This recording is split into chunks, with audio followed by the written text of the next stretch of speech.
ছেলেকে নিয়ে ঘুরতে বেরিয়েছেন রাজ শুভশ্রী। রাজ শুভশ্রীর ছেলে ইউভান যেমন মজা করছে তেমন ঘুরেও বেড়াচ্ছে, আবার তাকে কখনো গাছেও ঝুলতে দেখা যাচ্ছে। এদিকে গতকাল অভিনেত্রী এমন একটি ছবি দিয়েছেন যার পর থেকেই অনেকে শুভশ্রীকে ছি করছেন। অভিনেত্রী তার জীবনের দুজন বিশেষ পুরুষকে নিয়ে ছবি তুলেছেন। রাজ যখন তাকে পেছন থেকে জড়িয়ে রয়েছেন তখন ছেলে ইউভান নিচে বসেই মা বাবার রোমান্স দেখতে ব্যস্ত। হাঁ করে তাকিয়ে রইল সে। আর এই ছবি দেখেই একদল রেগে আগুন।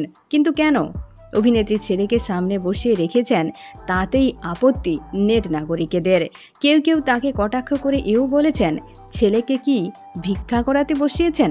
আবার কেউ বলেছেন ছেলেটা কেমন নিষ্পাপ মুখে তাকিয়ে আছে। আবার কেউ এও বলে দিয়েছেন ইউভানকে আনার কি দরকার ছিল। যদিও এই নিয়ে বিশেষ কোনো উত্তর দেওয়ার প্রয়োজন বোধ করেননি শুভশ্রী। সবসময় সোশ্যাল মিডিয়ায় সক্রিয়, এখন নিজেদের ছুটির ছবি শেয়ার করছেন। এখন এই পর্যন্ত, আবারও দেখা হচ্ছে বিনোদনের পরবর্তী আপডেট নিয়ে। ধন্যবাদ।